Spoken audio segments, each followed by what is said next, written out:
Welcome to 9 News Now. I'm Elizabeth Vowell with a quick look at your headlines. As missiles continue to fly across the Middle East, a North Shore family is asking for help in getting their father out of Qatar. Bobby Piner, a 66-year-old contractor for Honeywell, is on lockdown in an area known as Ras Laffan, Qatar.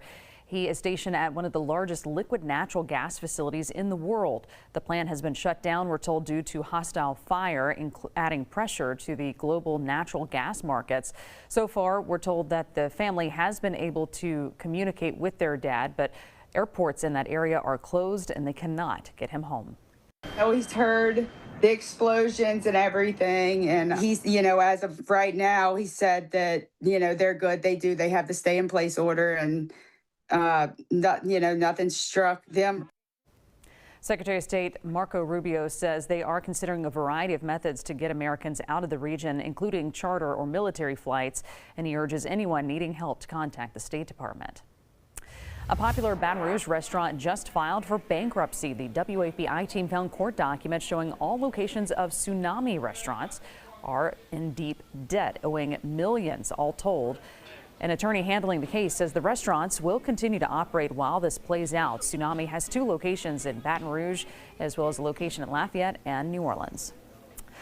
Officials say a lieutenant with the Elaine Hunt Correctional Center is facing felony charges tonight. Ethan Tuttle is here with what we know about the investigation.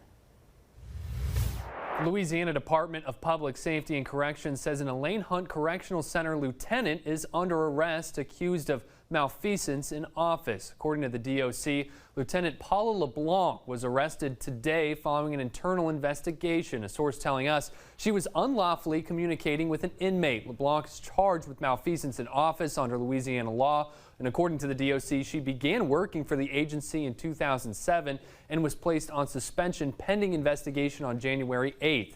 Just a month back, DOC Secretary Gary Westcott highlighted a crackdown on visitors and employees at the facility.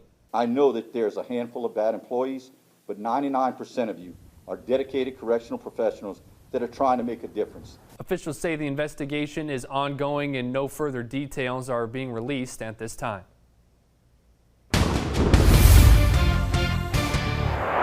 Now let's get a check of your weather over to Chief Meteorologist Dr. Steve Caprata. Hi, Steve.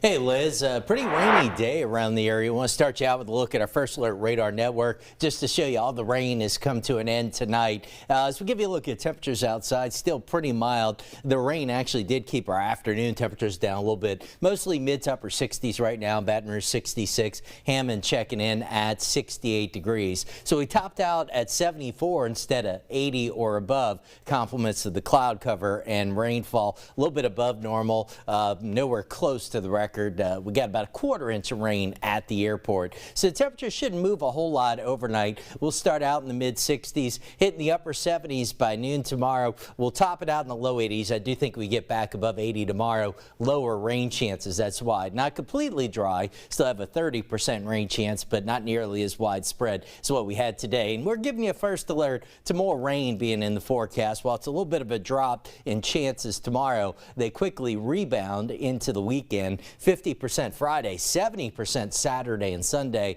Now, I do want to emphasize these aren't going to be all-day washouts, so you can still get in some outdoor activities over the weekend, but kind of keeping an eye on radar. Chances diminish early next week before they bounce back up again next Wednesday. That'll be our next cold front. Now look at the 7-day rain outlook. It's going to be a very active pattern across much of the south and central U.S. That brighter shade of orange, Dallas to Little Rock, that's 5 to 7 inches of rain over the next 7 days. Not that kind of rain here locally, but the numbers have come up a little bit. 1.5 to 2.5 on average along and north of the interstates. A little bit less as you get south of I-10. Some of that accounting for what will be another, what we think, pretty good rain event right at the end of our 7-day coming up next Wednesday. Otherwise, we're going to keep it warm. Morning starts mid-60s to around 70. Afternoon highs low to mid-80s. Good rain chances this weekend. And once again, we'll see another good chance by next Wednesday with our next cool front. Liz? Steve, thank you. And remember, the 9 News app is a great way to keep up with all the things going on in our area. If you haven't already, make that download. Friends, thank you for joining us for this quick look at your evening headlines. Our next newscast is 9 News at 10 on WAFB. We'll see you then.